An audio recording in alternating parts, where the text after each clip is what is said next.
lugar, agradecer o convite, agradecer a organização, a participação dos alunos e me apresentar também, né? Acho que já foi dito do meu percurso transdisciplinar, né? Eu falo aqui no auditório de artes, mas tenho uma formação em design e em comunicação e semiótica, que eu acho que é a voz que vai falar mais alto hoje, né? E essas questões da escrita acadêmica, ela tem me aparecido com bastante força aqui dentro do PPG Arte, né? Acho que as primeiras bancas que eu fiz de doutorado já percebia uma diferença, né, grande entre uma tese e outra, né, uma busca dos próprios pesquisadores em tentar encontrar uma linguagem que desse conta, né, das suas expressões artísticas, mas que também conseguisse dialogar com as exigências, né, da academia e das instituições de fomento de pesquisa. De certa forma, essas vozes, né, que aparecem nessas teses e nos trabalhos acadêmicos, elas revelam algumas tensões, né, que, inclusive, agora em julho, eu fui para uma reunião de avaliação de meio de termo na CAPES, e a Antônia, que é coordenadora da área de artes, trouxe essa discussão, falou, olha, muitas são as questões que nos chegam sobre formatos de tese, formatos de pesquisa em arte, e existe uma reivindicação muito grande, né, de por que, por exemplo, um pesquisador em arte pode escrever um texto acadêmico, né, e isso pontua, né, e uma publicação em revista pontua, né, mas um artista não pode só fazer arte, ele tem que escrever um texto acadêmico também, né? E a Antônia, ela abriu um espaço de discussão para isso, mas o que acontece é que também, normalmente, quem está nas coordenações dos programas é dessa fala acadêmica, né? Assim, os burocratas são os burocratas, né? Os artistas não são burocratas. E isso começou a me atingir de alguma forma. Aí comecei a orientar a Darli, né? Darli me trouxe o primeiro texto dela, que era uma poesia pura. Eu falei, meu Deus, o que eu vou fazer com essa menina? Esse texto não é acadêmico, mas, ao mesmo tempo, é lindo, né? É lindo e é muito verdadeiro. E eu acho que são essas questões assim que eu vou cutucar, de certa forma, né? Como eu falei, o meu processo é muito transdisciplinar. Eu fui descobrir metodologia como professora, por uma certa obrigação, enquanto aluna de design, mestranda em comunicação e semiótica na PUC, doutoranda em comunicação e semiótica, nunca ninguém me falou, você tem que escrever assim, né? E eu sempre tive uma facilidade muito grande com texto escrito, né? Mas no doutorado, eu acho que isso que a professora acabou de falar, né? O doutorado, ele revela muito da gente. E é um processo de encontro com nós mesmos, com o nosso pensamento, né? Dá uma certa agonia. A gente tem que parir aquela tese em 4 anos, né? E muitas vezes esse fluxo de pensamento ele se perde até por conta das pressões, né, durante esse processo.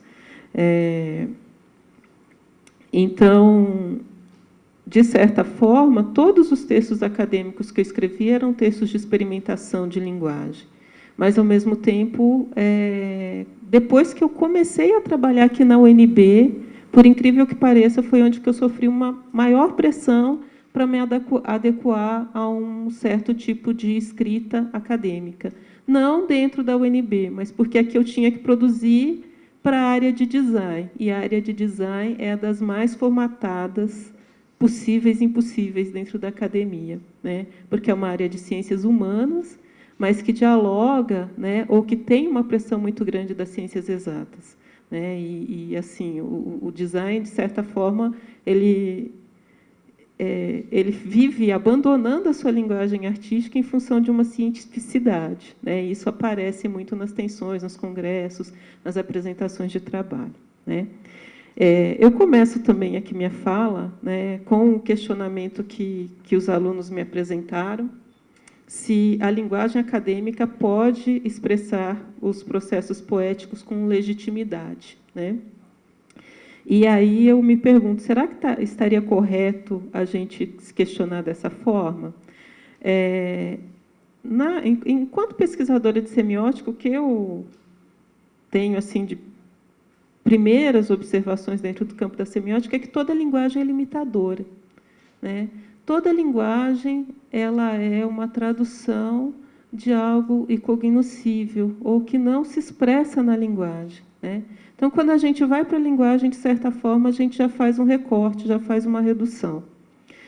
É como aquela frase do Machado de Assis que diz que todo homem vai ser sempre um ponto de interrogação a vagar na imensidão do universo, né? Porque, por mais que ele fale dele mesmo, e por mais que o corpo dele expresse, por mais que a gente leia ele, a gente nunca sabe o que vai dentro dele, como ele chega a essas relações. Então, essa nossa necessidade, né, de seres de linguagem que precisam estar na linguagem para se comunicar, mas que, ao mesmo tempo, sabe que essas linguagens não dão conta daquilo que a gente quer expressar. Eu acho que essa agonia, né, ela está presente nos processos artísticos, porque, de certa forma, vocês, eu digo vocês porque eu não me considero artista, né, assim, acho um luxo ser artista. Eu não sou artista, eu sou uma pesquisadora, né? Então, de certa forma, acho que tem essa tensão, né, de como traduzir tudo isso que eu penso, tudo isso que eu sinto, tudo isso que eu estou relacionando, num texto, em função referencial, rígido, né, e que tem que traduzir toda essa poética. Então, é uma primeira cutucada, um primeiro questionamento que eu apresento nessa fala. Também, dos meus estudos de semiótica, eu trago, né, que os semioticistas russos eles propunham que existia uma linguagem primeira, né? Então, eles diziam, o Lotman, por exemplo, diz que a linguagem verbal ela é um sistema modelizante primário, né? Então, é a nossa fala que vai modelizar todas as outras formas de expressão. Porque, afinal de contas, é por ela que a gente vai se expressar, é com ela que a gente vai falar, né? É como se eu não tivesse a linguagem verbal como sistema modelizante primário, eu não conseguisse expressar, por exemplo, a música, né, a poesia, a literatura, né, e outras tantas expressões de linguagem, né? Por sistema modelizante primário, a gente entende aquela linguagem capaz de expressar outras linguagens, e tal organização cria uma hierarquia e princípios de tradução. Então, também, né, a linguagem ela tem essa função de tradução. Então, nós necessitamos da linguagem verbal para comunicar qualquer outra linguagem, né? Como eu já falei, o termo sistema modelizante ele vem do semioticista russo Yuri Lotman, que é um semioticista da cultura. Mas, no processo de estudar as linguagens, como eu trabalho basicamente com linguagem visual, com design gráfico, né, o que eu fui entendendo também é que, às vezes, a gente elege outros sistemas como sistemas modelizantes primários. Por exemplo, não dá para se falar em arquitetura sem falar em linguagem matemática, né? Não dá para falar em cinema sem falar em linguagem da fotografia, né?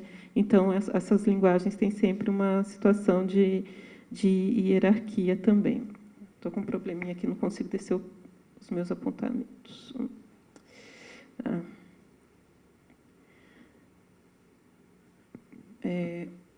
A outra questão que se apresenta é desse texto como uma tessitura mesmo, né? Como uma textura da cultura, né? Isso que a fala da professora o tempo inteiro ficava como está dialogando, né?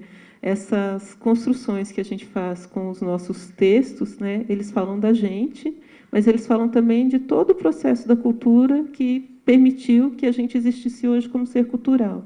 Então, as nossas expressões, as nossas falas, os nossos recortes, né, eles têm a ver com essa imersão e com o lugar da cultura onde a gente vive, né?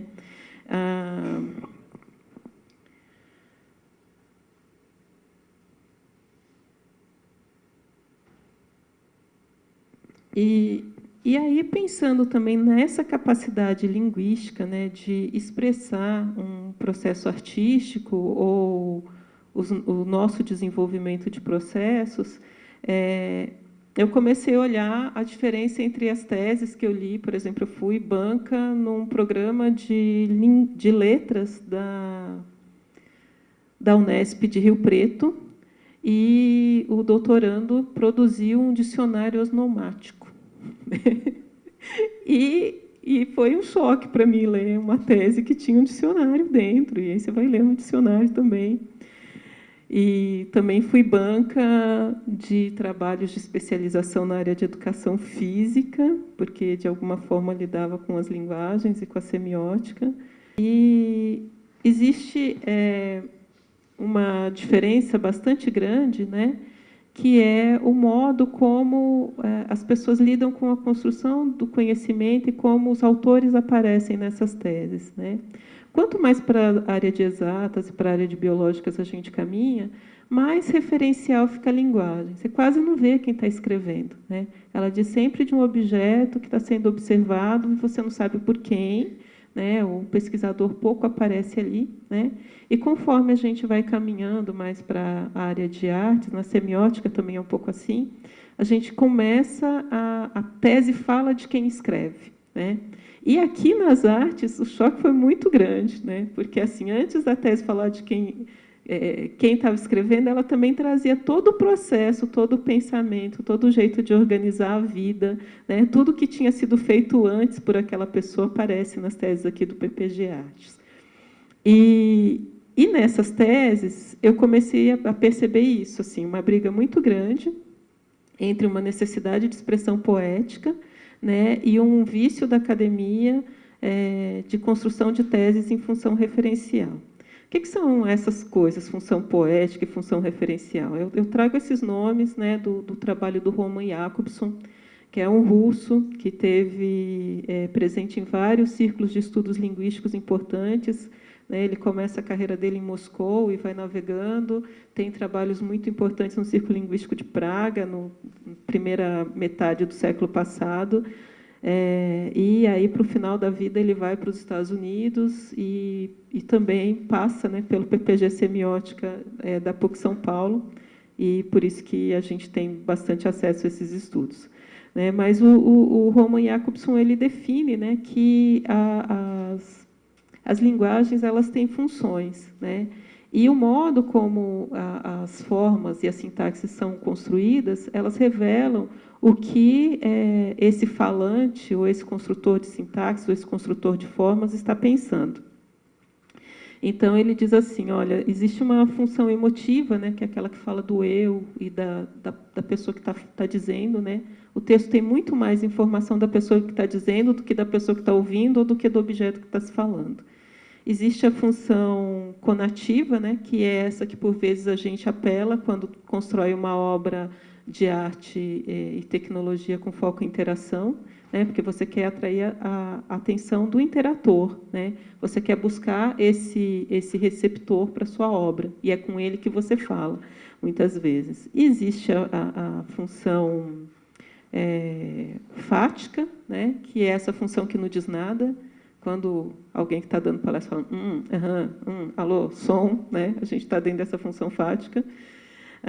Uma função de glosa, que tem função de dicionário, que a gente entende por função metalinguística, que é bastante usado na linguagem acadêmica, porque a gente vai fazendo o tempo inteiro tradução, né? Então, quando eu pego uma imagem e faço uma descrição dessa imagem dentro do meu texto acadêmico, eu estou me utilizando da função de glosa ou da função de dicionário. Quando eu traduzo um termo em nota de rodapé, eu estou dentro da função de glosa. E a função referencial, né, que é a mais usada no telejornal, nas escritas acadêmicas, nas falas de um modo geral, mas que tira completamente a responsabilidade do emissor e do receptor, né, e passa aquilo para uma informação que está no objeto que está sendo analisado. E por isso essa linguagem é tida como a mais científica, né, porque tem um distanciamento tanto do pesquisador quanto do leitor.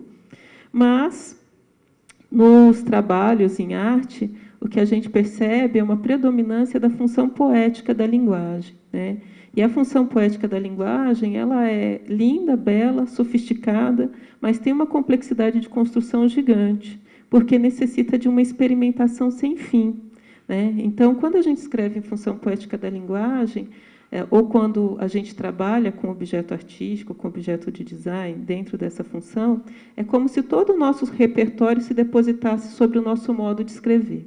Sexta-feira teve uma defesa de tese aqui belíssima, orientada pela Suzete, da Sabrina Maia, e o tempo inteiro, apesar de ter uma pesquisa densa, teórica, uma experimentação sonora, né, o texto da menina é um texto poético, né? O tempo inteiro, ela faz o que ela quer com aquelas palavras. É mais ou menos isso que a professora mostrou aqui, quando ela fala vendo o entorno.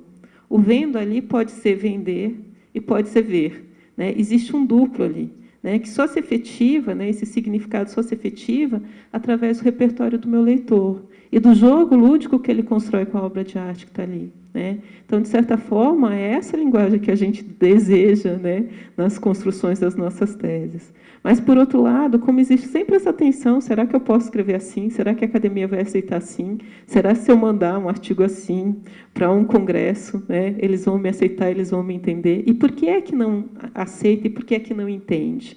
Né? Como a função poética, dentro dessa discussão do duplo, ela acaba construindo uma potência de significado que demanda muito repertório, né? E a academia quer ter certeza que aquele texto que está ali posto diz exatamente o que está dito ali, né? Então, quando a gente joga isso para o âmbito do CNPq, por exemplo, pedir financiamento para o CNPq, né? Eles querem garantir que aquele financiamento é para aquilo, né? O seu texto não pode ser para aquilo, ou para aquilo, ou para aquilo, ou para aquilo, ou para aquilo que se tem potência de ser, né? E aí a gente tem uma tensão, uma fricção com essas discussões acadêmicas, científicas e de validação, né, dentro do campo de pesquisa.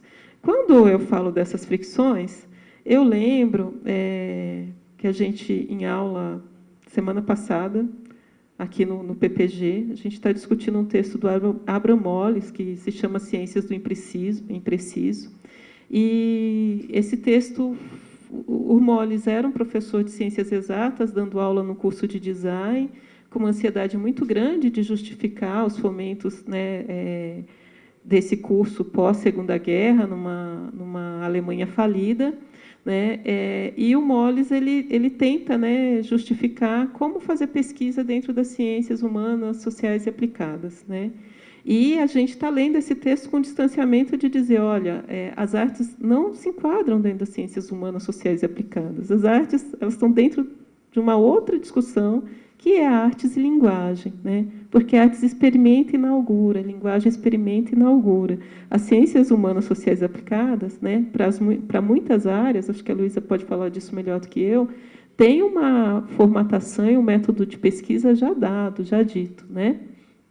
Talvez na comunicação a gente tenha uma flexibilidade maior, mas se for para a sociologia, né, Luísa, tem métodos bem registrados ali. Mas no texto do Moles tinha uma provocação que era de quanto mais formatada é uma área, né, de quanto mais histórico é o processo de pesquisa dentro daquela área, né, mais rígido é essa escrita, né? Mais controle se tem sobre essa escrita, mais controle se tem sobre esse método, né? Tem um outro autor, que é o Vassão, né, que é um autor novo, jovem, e na tese de doutorado dele, que se chama Metadesign, ele coloca um outro confronto, que é entre as ciências nômades e as ciências régias, né?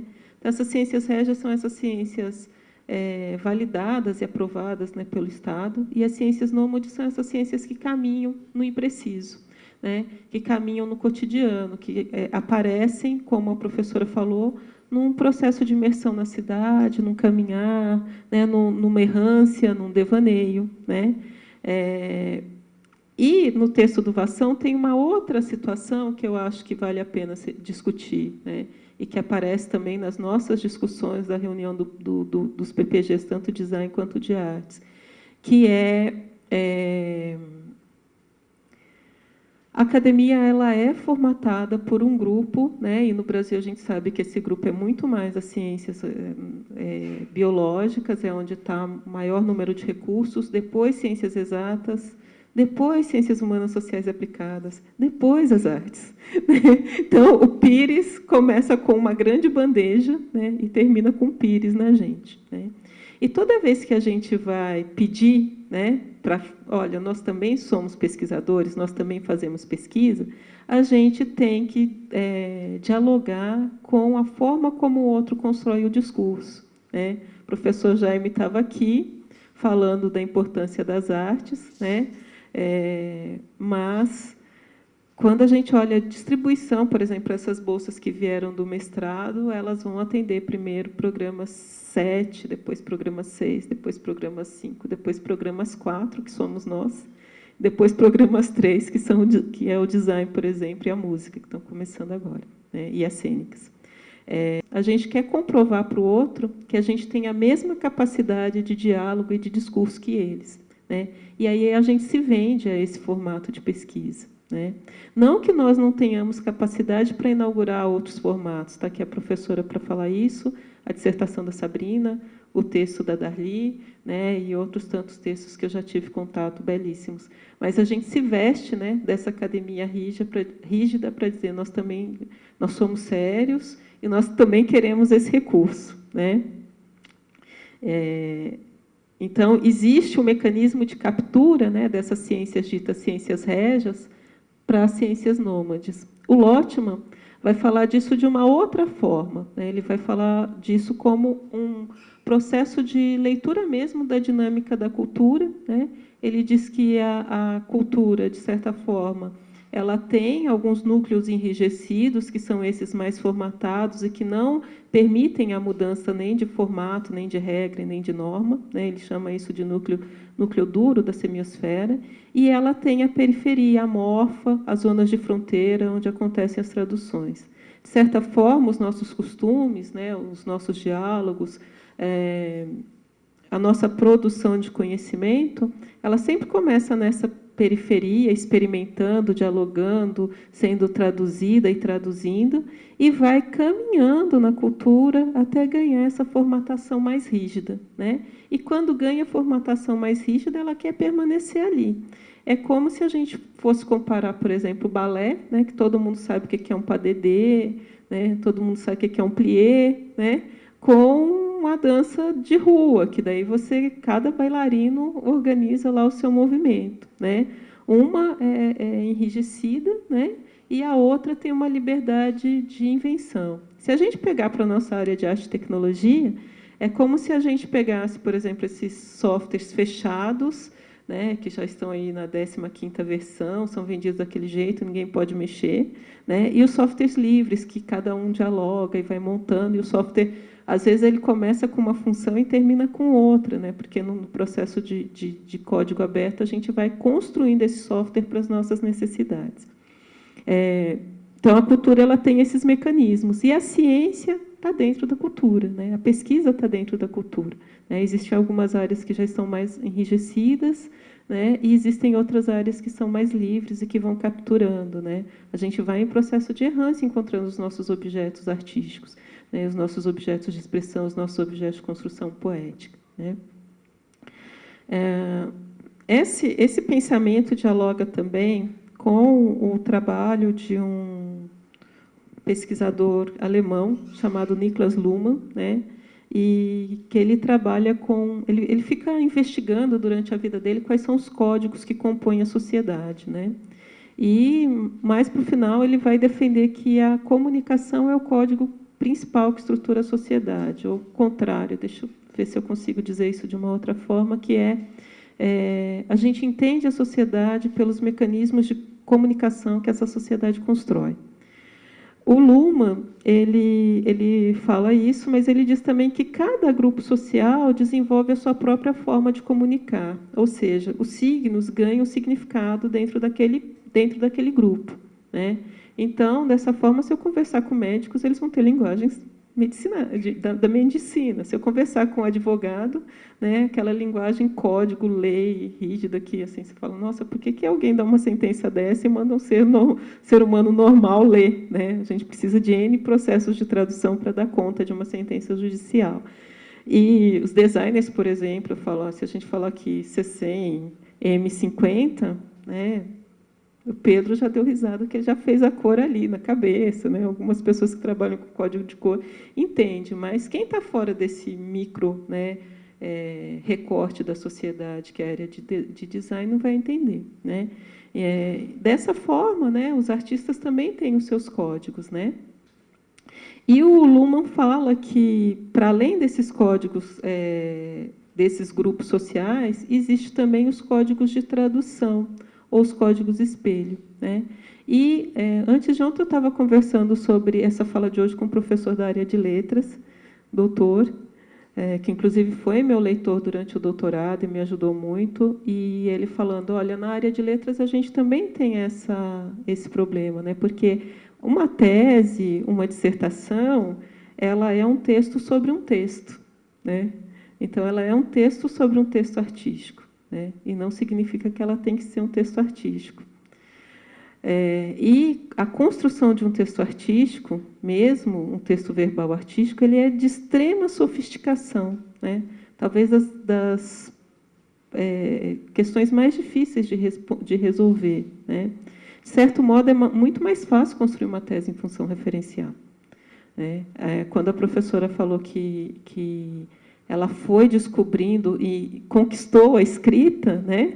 Eu achei muito bonito na fala dela, é isso, né? Assim, a função poética ela não vem por acaso, ela vem de uma superfricção, né, da minha capacidade de escrita com o meu método e o meu processo poético, né?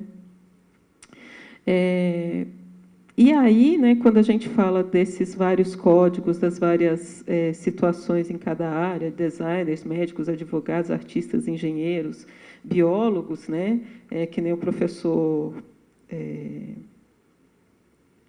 decano de pesquisa começou a falar da mosca, da banana, né? Aí ele falou, drosófila, né? Drosófila melanogaster, todo mundo lembra dela, mas só lá na biologia, né, se consegue entender que esse bichinho ele espelha todo um sistema que constrói ciência, né? E para a gente ele precisou traduzir que a Drosófila melanogaster é a mosca da fruta ou a mosca da banana, né? Então, cada uma dessas áreas tem uma linguagem própria, né? E, nesse ponto, eu até questiono se trata de uma academia ou de várias academias. Na semana passada e semana retrasada, a UNB, como um todo, estava num fórum permanente de discussão para pós-graduação. E uma das perguntas que veio nesse fórum foi que formato de tese nós íamos escolher para todas as áreas da UNB. Qual é o formato de tese da UNB? Qual é o formato da banca da UNB? Qual é o formato da apresentação da UNB? Vamos permitir apresentações com vídeo? Vamos permitir apresentação com Skype? Né? E, tanto no PPG Design quanto no PPG Arte, a gente conseguiu formular, né, uma opinião que, assim, cada área tem, né, suas idiosincrasias, suas necessidades, se expressa de um jeito e necessita de uma liberdade de pesquisa, né? Não existe o fazer pesquisa igual em todas as áreas. Por exemplo, a gente tem a liberdade em arte, na área de arte, dentro da CAPES conquistou isso, né, que um processo poético ele vale como pesquisa, um texto acadêmico publicado em revista ele pontua, uma apresentação de espetáculo pontua também, né? E se a gente definir que toda a força de pesquisa da UNB vai ser para a produção de revista, a área de artes é prejudicada, né? Então, a gente tem essa coisa, né? Nós não temos uma academia, nós temos várias academias e cada área tem suas regras e sua organização. Deixa eu descer mais um pouquinho aqui. A mão esquerda não está funcionando, só a direita.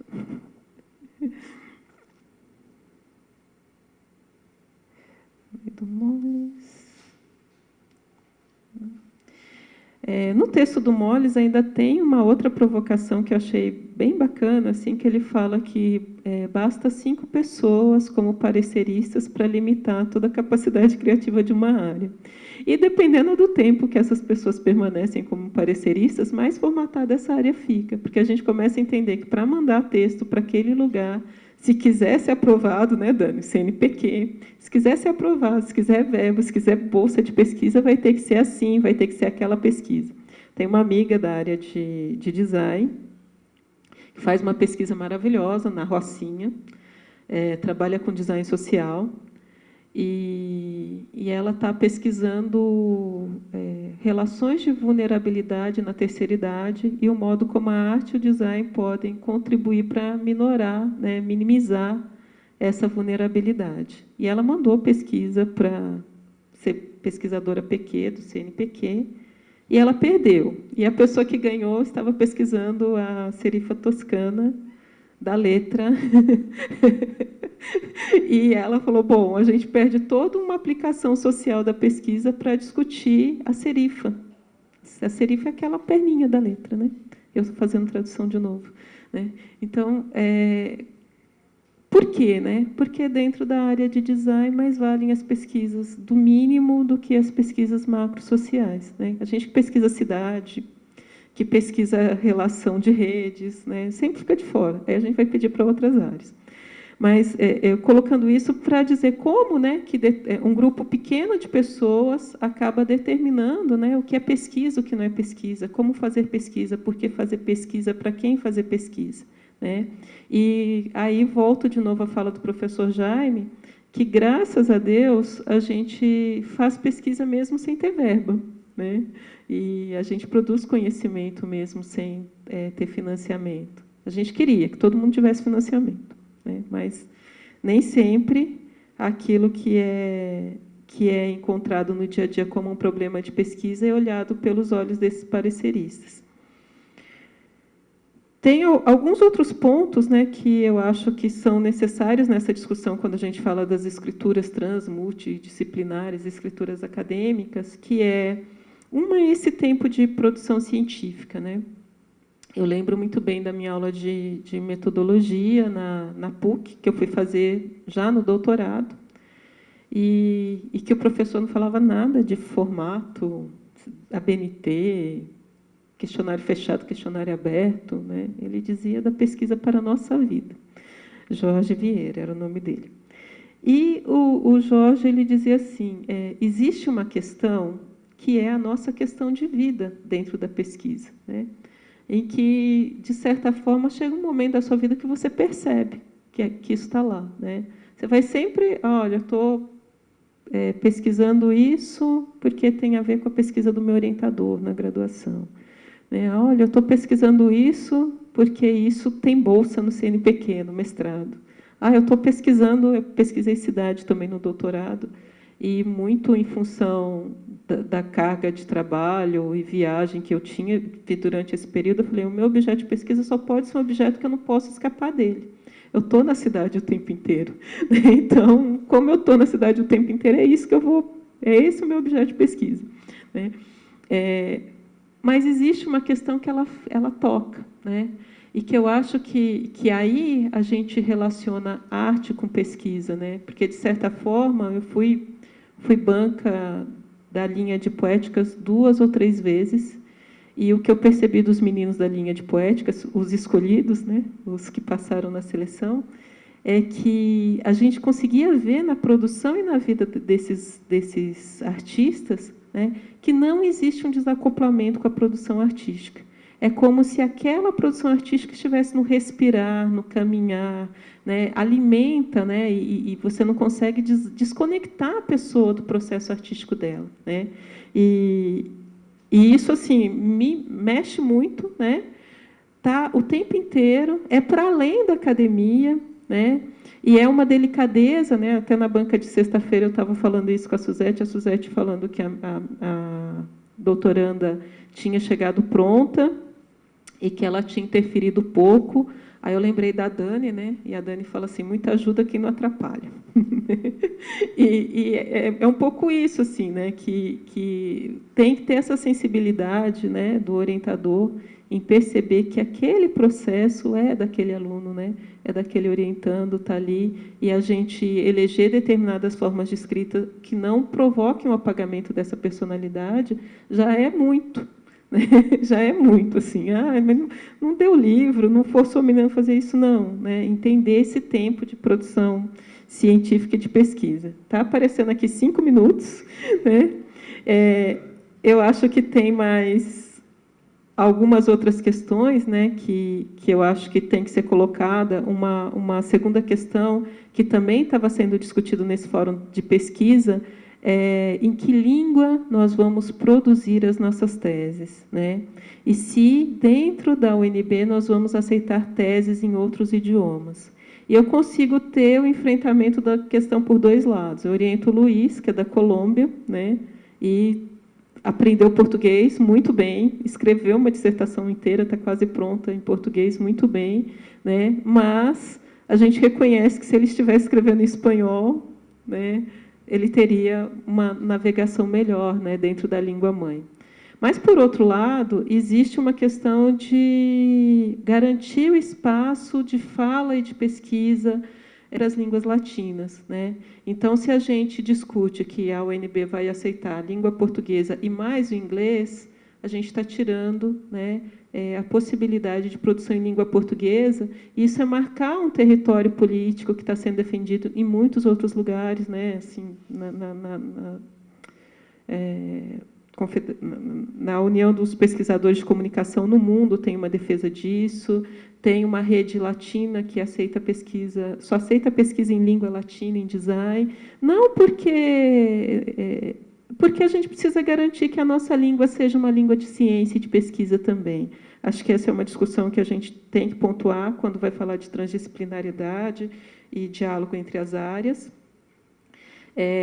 A outra questão, né, que eu acho que já apareceu aqui, é a legitimação dos formatos, né, e quais formatos são, e quais formatos podem ser apresentados, e quais formatos são formatos de pesquisa. E uma outra coisa que eu quero jogar aí para a nossa mesa de discussão final, né, essa questão do quanto pode, né, a interferência desses pares não tão pares assim, né? O quanto que isso tem também afetado a nossa vida. E, por fim, né, para dizer que as teses poéticas, né, elas têm esse texto como uma experimentação poética também, e acho que isso é das coisas mais belas que eu já vi, assim, né? E eu reconheço que é meio que um caminho do herói, né? Construir uma tese em função poética da linguagem. E é isso, eu agradeci, assim, o convite, né? Esperar ter pontuado algumas questões relevantes para a discussão, né? Eu acho que é uma discussão que começa a aparecer agora, e eu acho que, de certa forma, ela vai acontecer com mais força no campo da arte. E, quando a gente conseguir vencer isso, vai abrir espaço para outras áreas poder dizer de si mesmo com mais propriedade. Obrigada.